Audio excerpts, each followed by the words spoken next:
Hello guys, today I'm going to be showing you how to braid this paracord into anything from a bracelet to a backpack strap.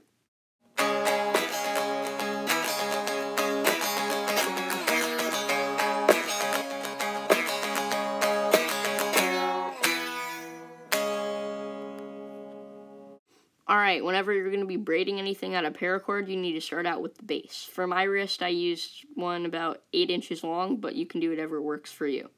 Once you've cut it down to length, what you're going to need to do is use a bit of heat, i.e. a lighter or a match, to seal the edge. Otherwise, it'll become all frayed and weird. Once you have measured out the paracord properly, you're going to want to get both of the ends and tie them into a small knot on the edge. This is going to be useful later because it fits into the loop, so it can be secured to your wrist. Once you have gotten the base down and tied, you're going to want to pick your next paracord that is going to be braided around. I decided to go for a black and army green color scheme, so I got how much I thought was needed and cut it off. Once you've got your materials ready, you're going to want to get your base piece of paracord and tape it down to your work surface. After that, you need to get your second piece of paracord around the base and measure it out so it's even on either side. Then what you're going to want to do is tie a basic overhand knot around your base piece of paracord. This should be just below the loop at the top. Once you've tied it, you should see what is called the bump or the raised section of the knot. Once you've gotten the base overhand knot done, you can see the bump, which is the area on top.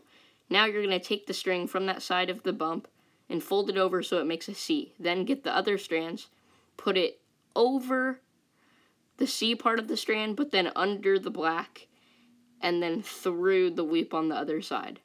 Once you've gotten all the paracord through, you're going to want to hold down the black with your elbow and pull with both hands to tighten it. It's going to form what kind of looks like a square at first. Then for your second knot, because the knot switches sides, you're going to want to do the same thing, going over, under, through the loop.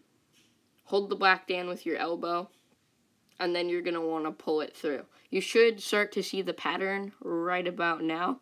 It actually ends up looking pretty cool. Right now you just see how the bump switches sides over and over again, or the side that the knot's on. So you just keep starting and making the C on the side where the bump is. And you fold it over there again, under, through the loop. Hold it down, tie it, then you're good.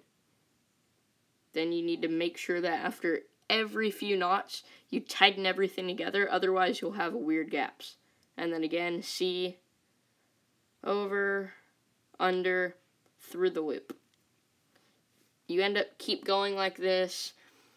For a bracelet of that size, probably about 20 minutes, maybe a bit less, and then if you decide to make something big like a backpack strap, longer. Alright, now that you've gotten to the end of the project, you're going to make sure that you're really careful about tightening down all the knots and pushing them closer to the loop. If you have to, you can even readjust the tape into a more comfortable position. Once you've gotten to your last knot, though, what you're going to need to do is pull out some form of knife. I prefer to use an X-Acto knife and cut off the excess. I do it first on the area of the strand that's coming through the bump, but you can do it on either side. Then what you're going to need to do is use some form of heat, either a lighter or a match, and seal the end, because you can see it's all frayed, and if you do not, what's going to happen is it'll start fraying, and then it'll slip out of the bump, and that is not very good. Then, once that's sealed, you're going to go to the other side, the underneath side, and you're going to want to cut it there. On the underneath side, that strand that you see right there, you're going to make sure you leave a little bit of excess cord because it can slip out very easily and pretty much ruin the whole project. Because you can always take cord away, but you can never add cord, so just be careful. Kind of hard to cut because of all the strands, but you just press down really hard, and it should get the job done. Then you seal it up. Be careful about charring the other cord that you're not trying to melt, but it's really not a big deal. Then you have a nice bracelet to wear around, which is not only stylish, but also could be used as cordage if you need to make a shelter.